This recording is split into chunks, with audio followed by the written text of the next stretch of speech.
عزیزان مان، یہ ہے وہ بھان بھان کی گولیاں جو یہاں بولی جا رہی ہیں، اور اس میں مجھے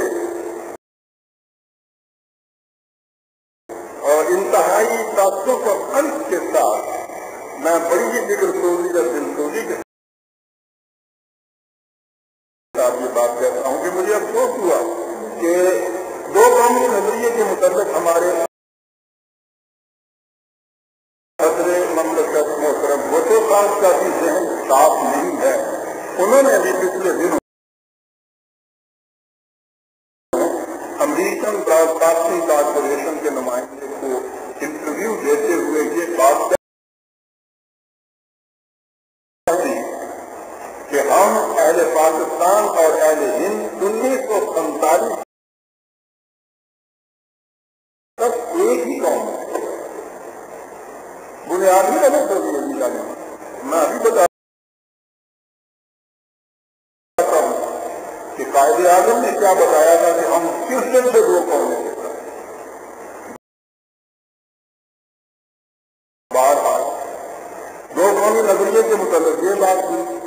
اب اسلام کے متعلق اگلے دنوں ہمارے ہاں پنجاب اسمبلی کا سیشن ہوا ہے۔ اس سیشن میں اس بچے کو پکڑ سکتے ہیں، اس سیشن میں ہمارے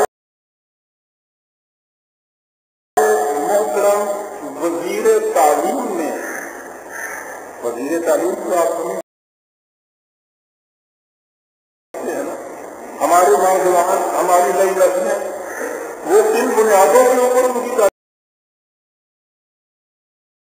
تربیت ہوگی، اس کی ذمہ داری تو محکمہ تعلیم سے ہوتی ہے۔ ہمارے وزیر تعلیم محترم ڈاکٹر عبدالخالق صاحب نے فرمایا کہ ہر کوئی نظریہ پاکستان کی بات تو کرتا ہے،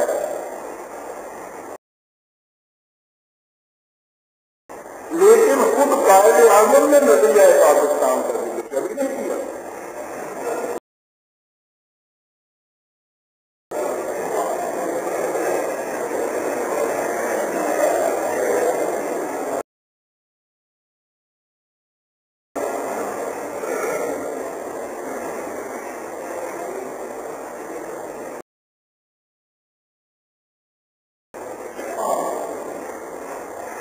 قائد اعظم نے مسلمانوں کے معاشی استحصال سے متاثر ہو کر پاکستان کے لیے جدوجہد شروع کی تھی، اور مسلمانوں کی معاشی خوشحالی ان کا مقصد تھا۔ اسلام کی اس میں ایسی آئی۔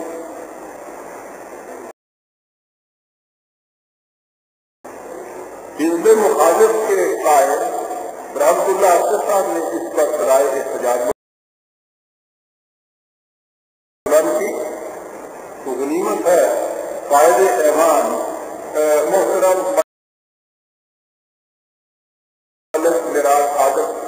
خالد صاحب نے یہ کہہ کر اس سوال کا رخ دوسری طرف موڑ دیا کہ ڈاکٹر صاحب کا مقصد یہ ہے، وہ تو بیان تھا نا،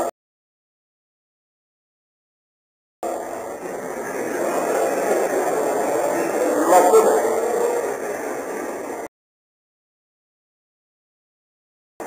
اکبر نے کہا تھا کہ میری قرآن دانی سے نہ ہوں گے تم خفا،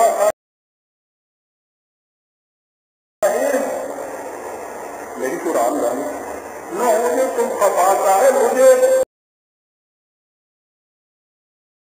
تفسیر بھی آتی ہے، اپنا مدعا کریے وہ مطلب یہ اس کی تفسیر ہے۔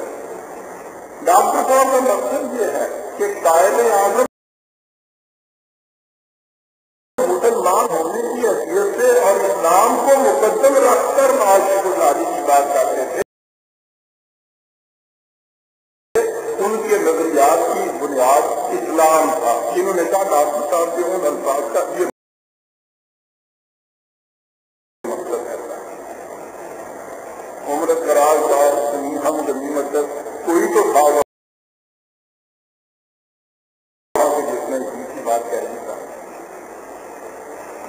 ان حالات کے دعوے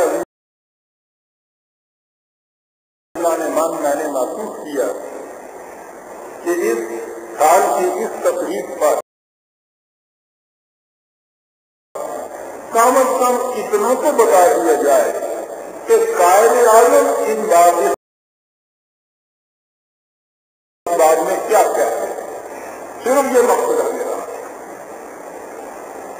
مجھ پر یہ ذمہ داری دو جہت سے عائد ہوتی ہے. ایک تو اس لیے کہ جیسا کہ میں نے کیا پاکستان کا وجود میرے لیے تقاضا یہ ایمان اور دوسرے دین ہے. اس لیے یہ میرے ایمان کا تقاضا ہے.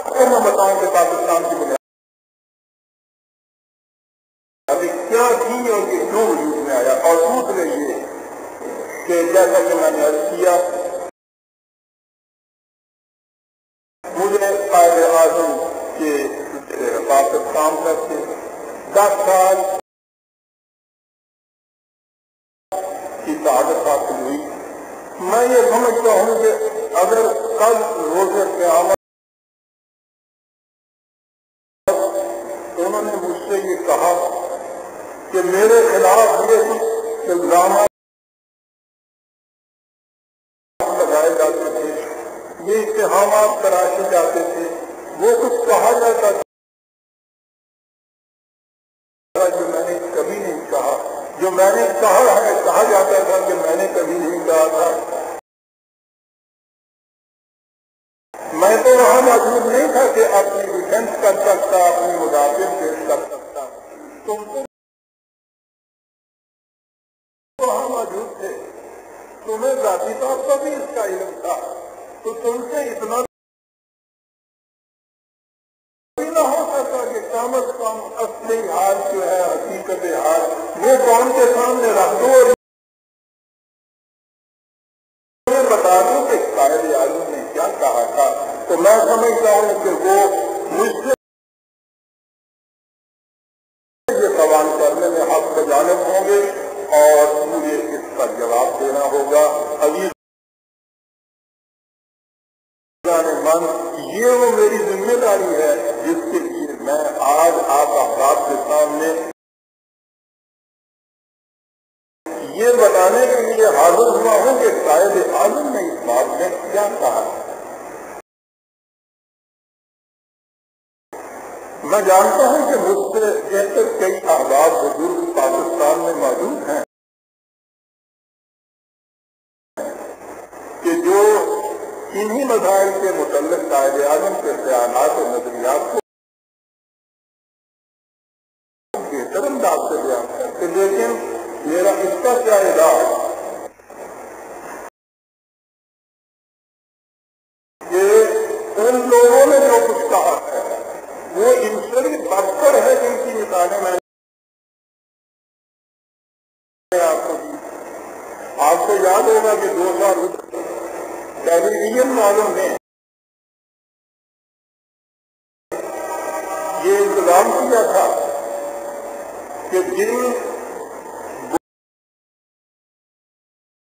بزرگ رہنمایان قوم نے تحریک پاکستان میں خود حصہ لیا تھا, انہوں نے انوائٹ کیا, دعوت دی کہ وہ آپ بتائیں کہ پاکستان کے مشاہدے کا محرک جذبہ کیا تھا.